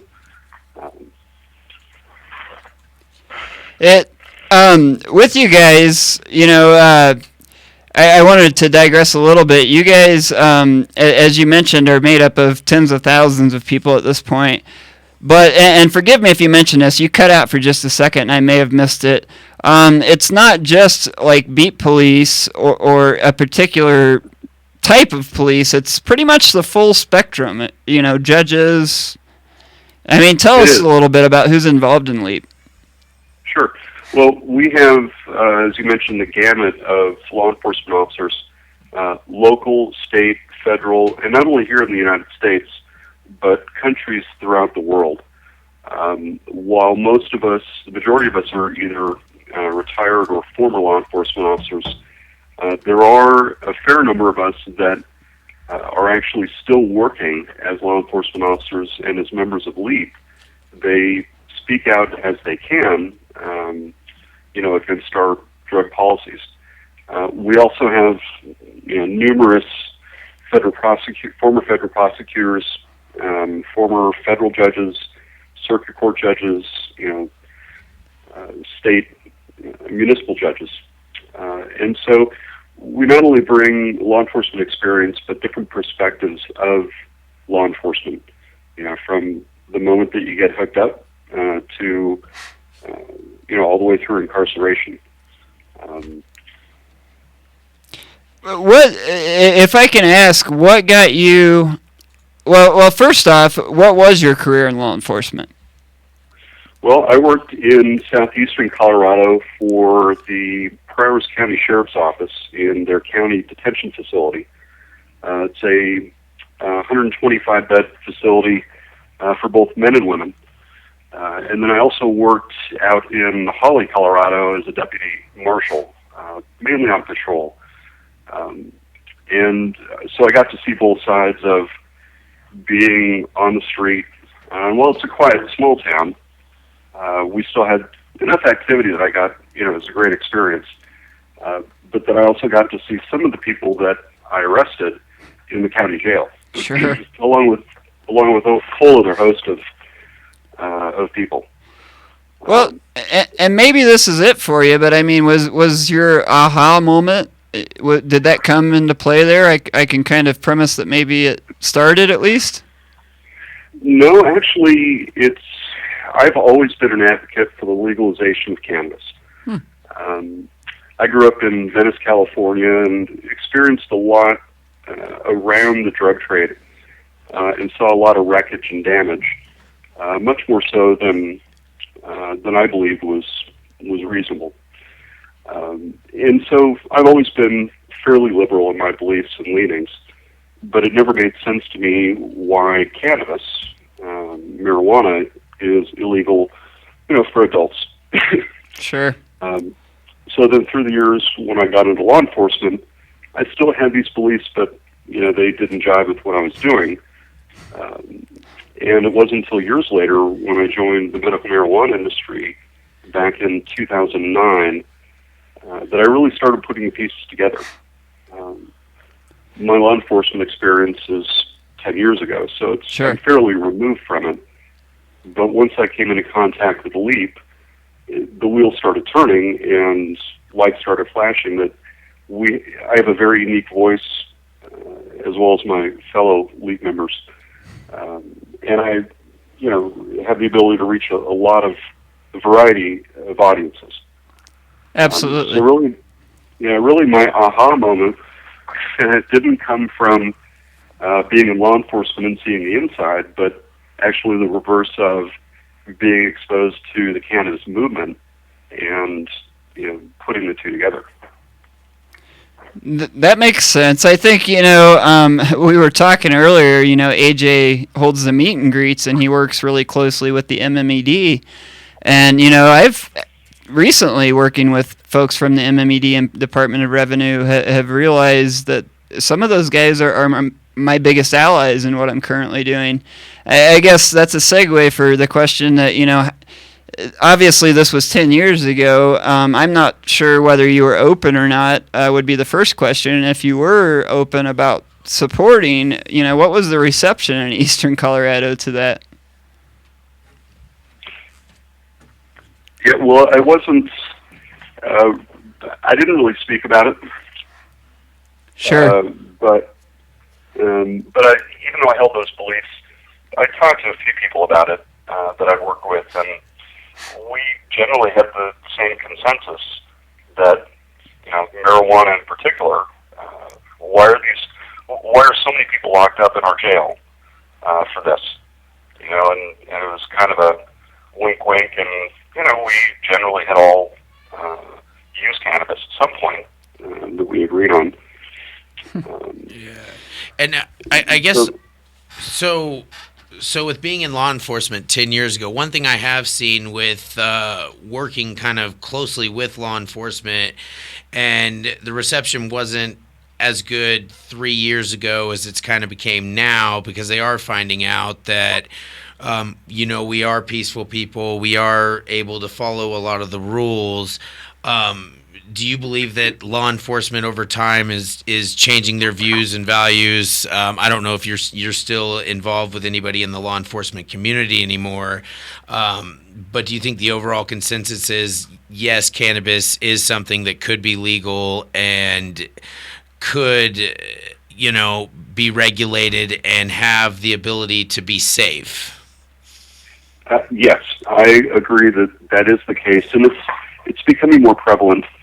In the last few years, I have met with members of local and state and county law enforcement, drug interdiction officers, a couple federal law enforcement officers, and asked them the same question: what do you think about legalization of cannabis, or at that time, medical marijuana?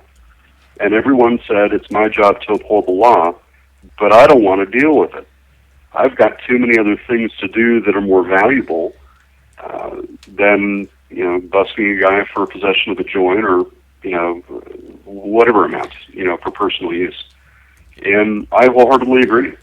Yeah. But every one out of about, I think it was 8. Some of these guys were really hardcore law enforcement officers and warriors. Law enforcement officers, we can't speak out against our company policy. In this case, the laws we're sworn to uphold. Sure. So we're forced to keep our beliefs or our opinions to ourselves because it's just not cool to say, I don't believe in it, but I'm going to uphold the law. Your superiors don't really like to hear that kind of talk.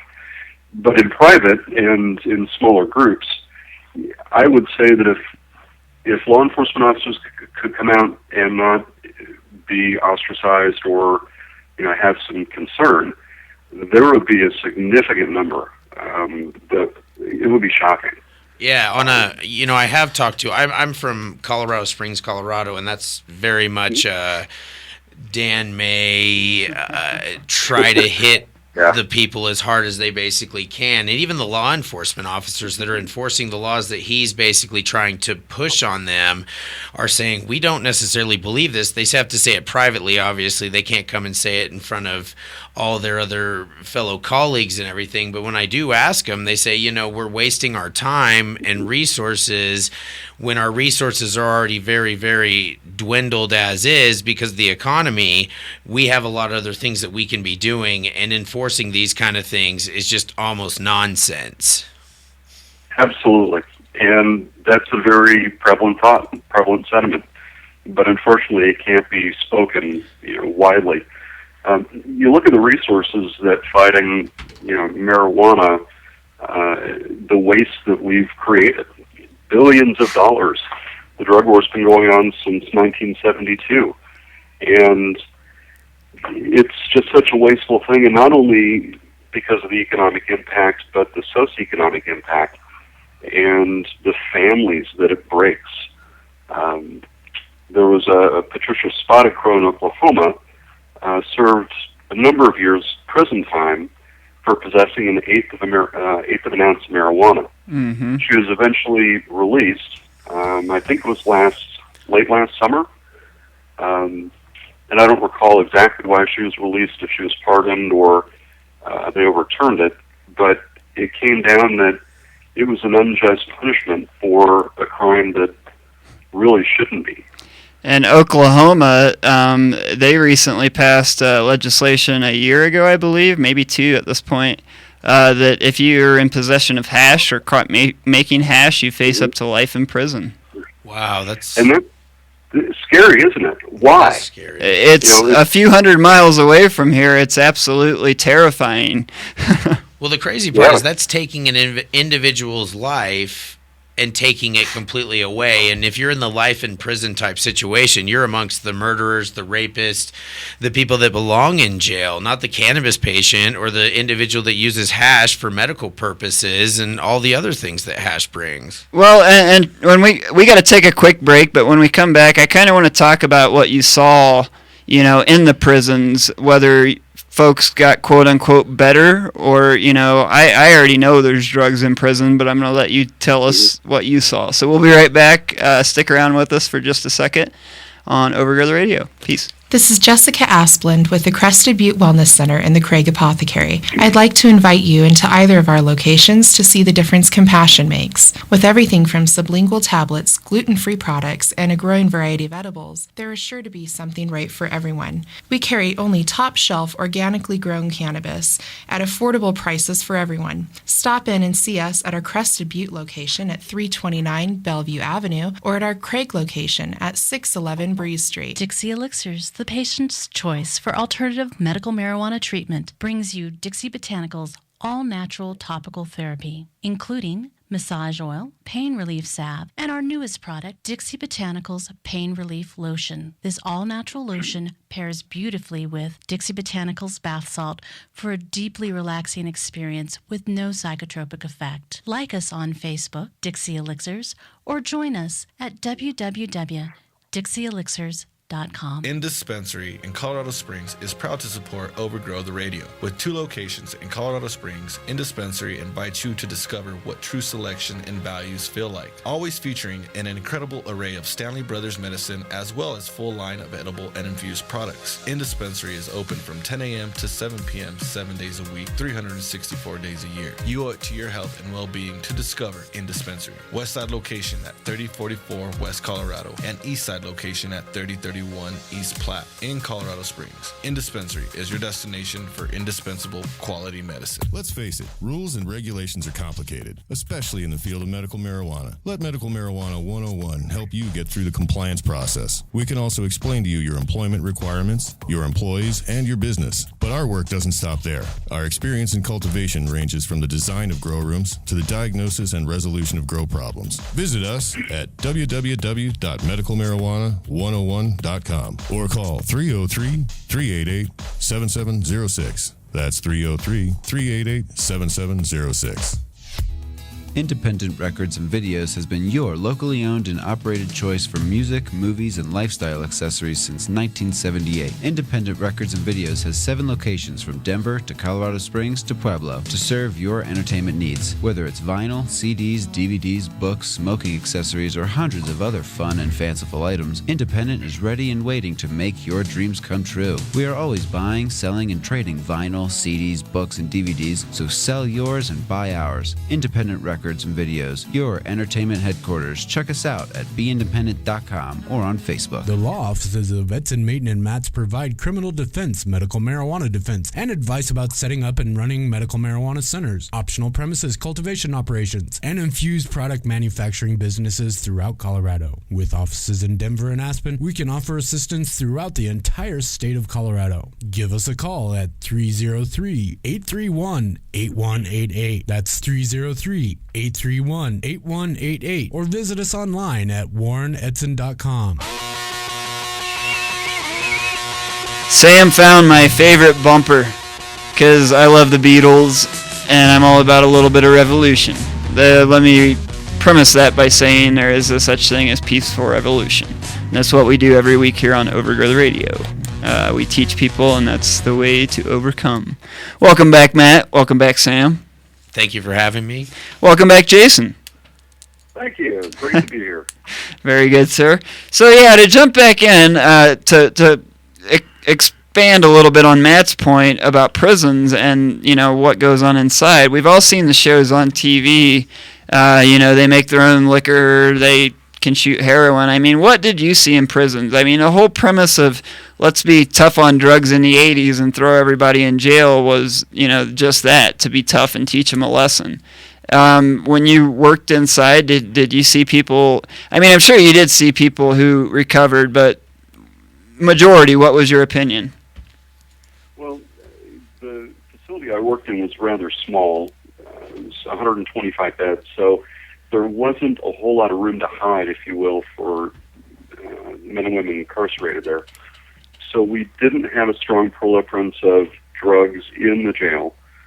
That's not to say that there wasn't coke, marijuana, and pills, but it wasn't as widespread as you'd find in a prison setting. With that said, though, of the 125 people that were there, and let me say probably a third of them were shipped here from Texas, because due to the Texas overcrowding of prisons and the vacancy that Pryor's County had at the time, plus the ability to make money on housing the prisoners. But of the 125, I would say that 25% of them, maybe 30, didn't belong to be there. Low-level drug crimes, made mistakes, but most of those were centered around low-level drug crimes. There were also some pretty bad dudes in there, a couple guys that were just downright scary. But everywhere in between, when you look at that kind of setting, I would say the majority need to be there for one reason or another because crime should be punished. But there's a significant group that just shouldn't. They've received punishment far beyond the crime. Well, and you brought up another very valid point. Again, I'll get your opinion on it. Is when someone goes into jail and/or prison for a minor petty drug offense, and they are around these people who you just described as scary. What do you think that does to their psyche? Oh, it changes them for sure. If it's your first experience going into a jail, and say you're in your early 20s, or really regardless of age, if you've never been exposed to that before, but you were incarcerated 30, 60, 90 days or longer, it changes you. Whether, you suffer abuse or, you get into fights and have physical issues, it desensitizes you to living in the real world because everything is self-contained, generally to a pretty small area for the number of people that they have. And then the people you're interacting with, a lot of them, you'd never, maybe you'd smile at on the street, but that's about it. So by association and just being around people, I don't want to say these people, but people that, have issues and problems, and, especially the scary ones, you learn a different lifestyle. And for those that are incarcerated for long periods of time, you become socialized in the way of the prison and the regiment and the structure and the violence and all the ugly that surrounds it. Guys that get out, that have been in 5, 10 years or longer, the adjustment period is staggering. And that's part of why there's such a high recidivism rate, that once you become institutionalized, it's something that feels comfortable to you, and you're not afraid of it. So it's just a vicious cycle. So you start the incarceration, and it could continue severely. So one of the positive things, and I'm going to get to this with you before we run out of time, some 64 issues, but a big positive that I've seen actually from the CCJJ, Mr. Garcia, ironically, he's had his few shining moments, and he wants to decriminalize cannabis now for people under 21, I guess it would be, here in Colorado, so it's more a civil offense as opposed to a misdemeanor, so there is no record. They can go about their life. And you, again, bring up a really big point that once someone, especially a juvenile offender, enters the system, I'm pretty sure, and you may know the exact statistic, I want to say like 60 or 70% of them are repeat offenders if they enter the system under the age of like 16.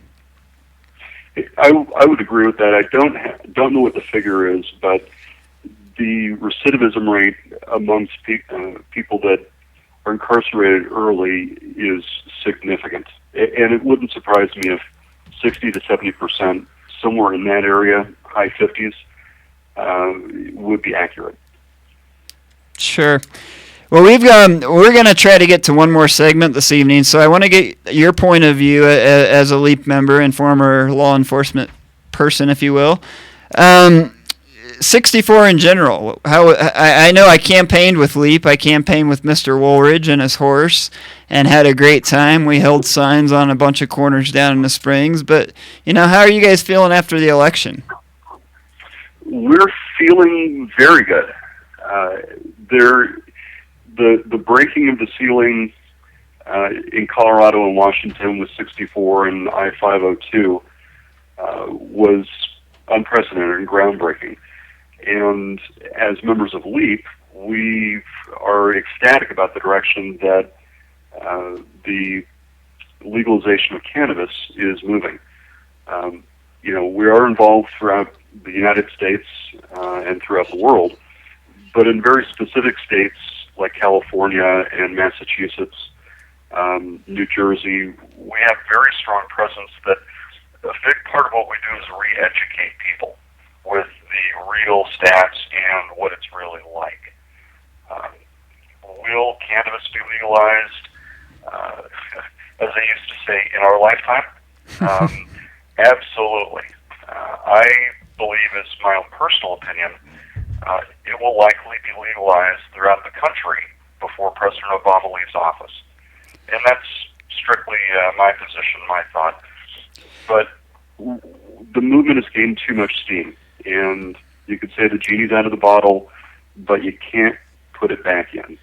It's kind of amazing to me. They've had two separate models that they've seen. They've seen kind of a California model, which is a really unregulated kind of free-for-all model that also involves prosecution of the patient and prosecution of the individual.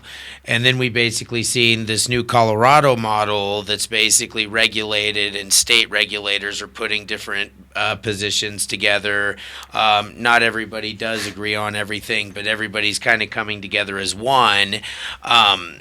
It's kind of fascinating for me to basically see how the crime kind of went away in Colorado when the dispensary model basically came. Instead of basically, whenever you put something into a box and make it illegal, the individuals that will do the illegal things are the ones that also can possibly create crimes, whereas when you allow everybody to surface and everything, it's kind of amazing to me how there's really been no crime other than people try to break into the centers and they never get anything because per the law, there's safes that are basically impossible to crack to protect the medicine, to ensure the medicine is staying with the patient and everything else like that. And California and Colorado, I see it two opposite ends of the spectrum of the cannabis, medical marijuana movement, and the legalizations of medical marijuana throughout the different states. There are other models, such as Oregon's co-op, more strongly focused caregiver model instead of the center model, and then New Mexico, similar to Oregon and other states, but different from Colorado. One thing that sets the Colorado market apart is that we're the only for-profit medical marijuana state. And it's amazing how well it's working. Well, and I think a big part of, one of the big things that's come up in our work groups is what are the feds going to think? What are the feds going to do? And they've really been a non-issue in 13 years here. And I think a lot of that, I think they may have been getting itchy, and that's about the time we came in and we regulated all of the dispensaries after the Ogden memo, and I think that squashed any concerns of theirs. I think, there's a lot of reasons in my mind that play into why they don't come in, but the bottom line is they don't. So whatever we're doing, I think everyone should definitely follow our lead. I wholeheartedly agree. We are at the cutting edge, and we're doing it right. Well, on that note, we're all in agreement, so it's a good time, just to say what a great segment. Yeah. Well, thank you. This is an awesome time. Love your show. We'll have to get together off air sometime. But guys, thank you. Absolutely, Jason. Real quick, shout out Leap's website because I don't have it off the top of my head, so people can check you guys out.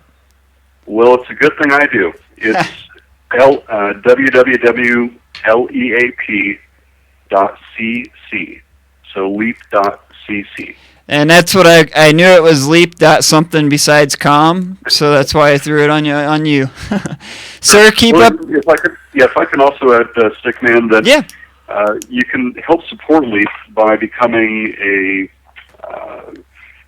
affiliate member. So if you're interested in helping support our organization, please sign up. It's a nominal cost, and it helps us further our cause in spreading the word against drug prohibition. And if you're going to donate to a police organization rather than the Fraternal Order of Police, Leap would be the one that I would endorse. Amen to that. Well, thank you very much. Keep up the great work, Jason. Next time we'll get you in here and enjoy another conversation. Have a great night, sir. Thanks. You guys too. All right. We're going to pay some bills one more time, and then when we come back, Mr. Mormon's going to turn the tables on me a little bit. He's got some questions about what the dispensary owners and patients are talking about right now. They're wondering what's going on, and sometimes I don't cover everything. So stick around, and we'll try to teach one or two things. Peace. The law offices of Edson, Maton, and Matz provide criminal defense, medical marijuana defense, and advice about setting up and running medical marijuana centers, optional premises cultivation operations, and infused product manufacturing businesses throughout Colorado. With offices in Denver and Aspen, we can offer assistance throughout the entire state of Colorado. Give us a call at 303-831-8188. That's 303-831-8188. Or visit us online at warrenedson.com. That Mad Hatter Smoke Shop has everything from space glass to butane and butane accessories, I tell you what. Located at 6091 West Colfax in Lakewood, and now at 2615 Walnut Street in Denver. Ah! God damn it, Reclaim, put your pants back on. Independent Records and Videos has been your locally owned and operated choice for music, movies, and lifestyle accessories since 1978. Independent Records and Videos has 7 locations from Denver to Colorado Springs to Pueblo to serve your entertainment needs. Whether it's vinyl, CDs, DVDs, books, smoking accessories, or hundreds of other fun and fanciful items, Independent is ready and waiting to make your dreams come true. We are always buying, selling, and trading vinyl, CDs, books, and DVDs, so sell yours and buy ours. Independent Records and Videos, your entertainment headquarters. Check us out at beindependent.com or on Facebook. This is Jessica Asplund with the Crested Butte Wellness Center in the Craig Apothecary. I'd like to invite you into either of our locations to see the difference compassion makes. With everything from sublingual tablets, gluten-free products, and a growing variety of edibles, there is sure to be something right for everyone. We carry only top-shelf, organically grown cannabis at affordable prices for everyone. Stop in and see us at our Crested Butte location at 329 Bellevue Avenue or at our Craig location at 611 Breeze Street. Green Monster Glass, a full selection of glass and glass accessories, as well as all of your smoking needs. Stock your dispensary or smoke shop with reasonably priced glass from Green Monster Glass. Green Monster Glass is locally owned and operated. Find us on Facebook or call Daryl at 719-217-5380. That's 719-217-5380. Let's face it, rules and regulations are complicated, especially in the field of medical marijuana. Let Medical Marijuana 101 help you get through the compliance process. We can also explain to you your employment requirements, your employees, and your business. But our work doesn't stop there. Our experience in cultivation ranges from the design of grow rooms to the diagnosis and resolution of grow problems. Visit us at www.medicalmarijuana101.com or call 303-388-7706. That's 303-388-7706. I just thought I'd let hits from the bong play for a minute and bounce a little bit. Used to love Cypress Hill. I went to a show of theirs in Tampa, like a week after I moved to Florida right out of high school, man. Never really lived in a city, small town guy, you know.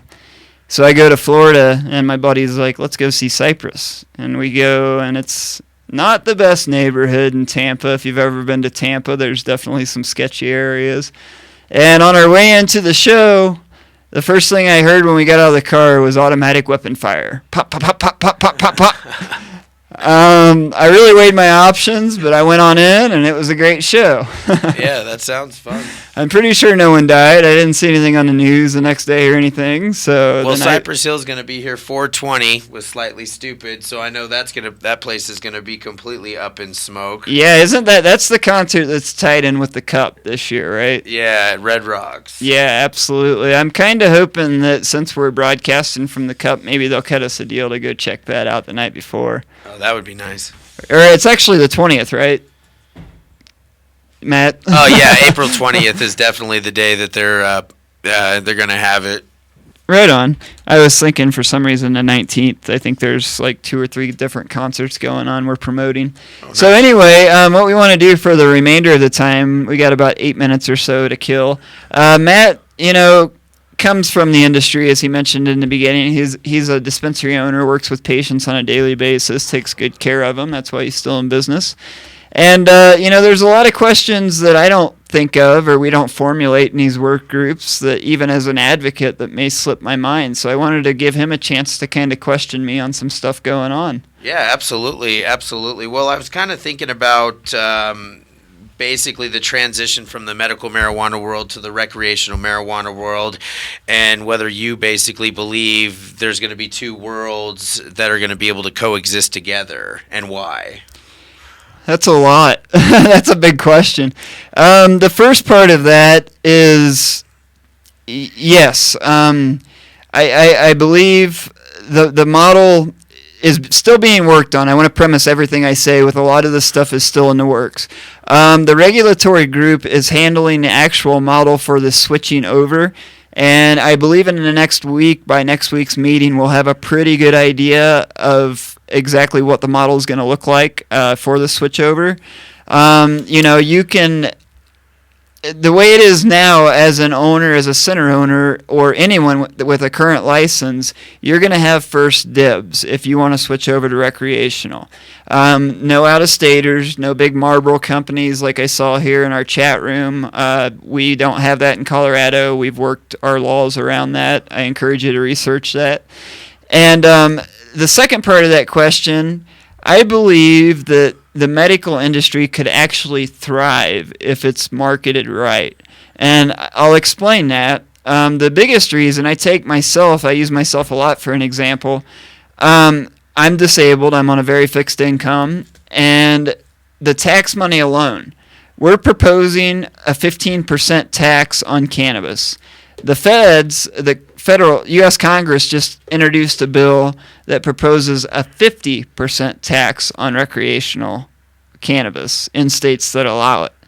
That's 65% tax on that ounce of cannabis. Just in flower, I go through an ounce of cannabis a month. Your average ounce, in Colorado is probably 200, say, for top shelf. Right around 200, 150, 200 range. So you add another 65% on top of that. For me, it's worth it for me to go spend $80 to see a doctor and $35 to the state to keep my card just to save money. The other key thing to that is really, it seems a little petty, but it's a big deal for some of us, is the 2-ounce difference. Being able to carry 2 ounces on my person as opposed to being a recreational user and only carry 1 ounce. With me, a lot of times, I have a caregiver, so I won't always know exactly what I have if I get my ounce at a time or whatever. God forbid I have a baggie in the backseat of my car that fell on the floorboard that I forgot about, and all of a sudden I'm over my recreational limit and have to go to court. I think another side to that is it makes a statement. I think as activists and patients of any sort, it's worth it to stay a patient. A lot of people get scared. I got to premise this again. A lot of people get scared because your name goes on a list and it's stored in a government agency somewhere. Honestly, I have news for those people. If you have anything to worry about, your name's probably already on a list in a government agency somewhere. Homeland Security spends 95% of their budget spying on American citizens. That's just, if you go against the grain at all, you're probably on a list somewhere. Period. Period. Exactly. So, I mean, that's really that. I think, there is a big fear, and rightly so, because if it's not done right, I could absolutely see the medical side falling off. If it's pitched in a good business sense and a sales side, I see really both markets being very strong. Now, let's say, for instance, the federal government and that 50% tax they're basically talking about is kind of wiped out, and it drops back down to where basically they have their typical federal taxes that they run. The state has their 15% recapture tax. I would say over time, possibly, maybe the medical world moves fully into a recreational level, but maybe for the time being, for the next 2 to 5 years at least, the medical world should be thriving. So, yeah, I mean, it could go. It's very much a gray area. It could go either way. On a quick side note, that's sort of off topic, but a cool thing I heard today that'll come up next week for sure is. What do we do from now until the shops open? Do we let people with expired red cards go ahead and just continue to buy from centers because now they have the right, being over 21, to just consume and buy? So there's so much. I use that example because there's so many little details that are still being worked out, and really, just to throw it out there again, right now in the next week. Really 2 weeks is going to be the crucial time in this rulemaking process. It's the time when everybody has to be there for public comment who has something worthwhile to say. Interesting. And I know the medical marijuana laws are changing and evolving as this process basically goes on. We've seen it from them spying on us essentially and watching me work every day to basically saying we can't afford to fund an individual watching me work every day, even though I'm a normal business owner just like anybody else, and I conduct my business correctly by the law just like everybody else does in this world. But they choose to spy on me. I'm glad that they're finally realizing that the spying and all the other crazy expensive things that are causing our taxpayers money and revenue are going to start going away over time. So that's definitely a kudos to the MMED in realizing a lot of the things they made mistakes on and having the ability to correct them over time. Absolutely. Well, I think we've got time for one more question if you have any more big ones. We can go a few minutes over. Sam will not be too mad at me, I don't think. I know that Amendment 64 has basically said, we're really going to follow a liquor store, liquor type model. And I know as far as like on a liquor model, you'll have your Patrons, your Guinness, your different types of liquors, and those individuals can just basically produce that one particular brand. And in the medical marijuana world, we have to produce our own product, and then on top of producing our own product, have a retail store as well. Do you see any potential in the future for basically large wholesale distribution centers that basically wholesale to recreational cannabis clubs and different things like that? Do you see that in the future? Absolutely. What's being worked on right now, actually, first off, it came to our group, the debate over vertical integration, which is what you're referring to with the medical that we have now, where dispensaries have to grow 70% of their product, and then the other 30% they can do wholesale with other dispensaries. No growers, just other licensed dispensaries.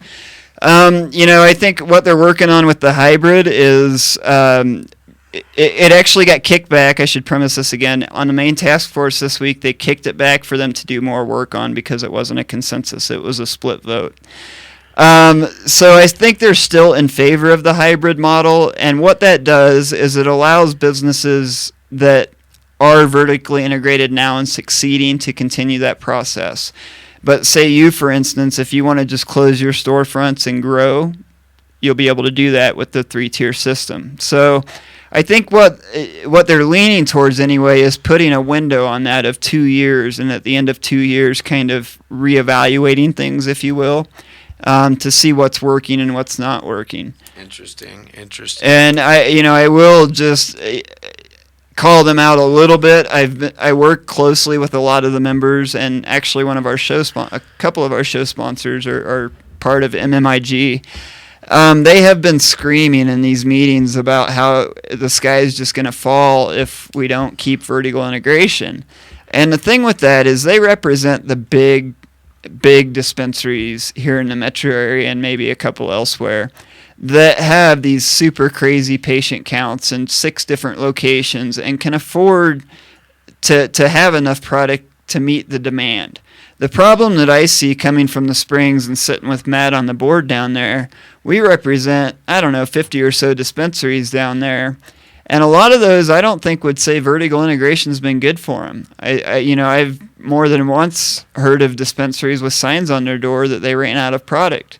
In my mind, that's vertical integration at its best. The fundamental problem that I see with vertical integration alone is with medical, we can gauge how much product we can produce, how much product we can send out. We have a patient count, we have a plant count for each patient. With medical, we have no way to gauge the market. We have no way to know how much product we're going to need. That's just something that's going to have to be set by the market, and that's going to take a little bit of time to do. And that market is going to be huge. I mean, the idea of every recreational place has to also have a store is just almost, I just don't understand how anybody can function that way because of the level of product. Because even in these large scale operations and everything, you're still going to need probably 20 to 50 times more cannabis than you currently have, Sure. Which is going to create just large grows. So they might as well just allow the model to be the model, and if you want it to be like liquor, allow the laws to be like liquor.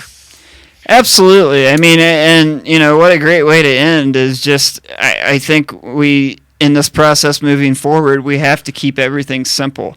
Our job right now as the task force and as the working groups is to get a basic structure in place. Anything above and beyond that is not our job and is just a dereliction of our duty and irresponsible to the voters who want us to put this in place. So, we do have to get out of here. We're way over. I've got to mention real quick all of our great sponsors: Dixie Elixir, Green Monster Glass, Craig. Say it, Sam. Apothecary. Thank you. I make my producer say that because I always trip on Apothecary. Yeah, exactly. See? Crested Butte Wellness, and Dispensary, who's all over the state, and Independent Records. I'm sorry, Independent Records is all over the state, and Dispensary is just in the Springs. You can tell I'm tired. We'll be back next week. Next week's going to be a fun show. It's Valentine's Day. And I don't think I'm going to have a Valentine, but I'm going to have Mason Taverden and Jason Love. And just to give you guys a premise of who those two are, Mason was kind of the face of Amendment 64, one of the authors. And Jason Love is a good friend of mine, a board member of mine, who actually wrote the hemp phytoremediation bill here in Colorado. A lot of people don't know that we've been able to grow hemp now for about a year. So thank you all for tuning in. Be sure to check out all the other great shows about every night of the week here on iCannabisRadio.com. We love you, and peace.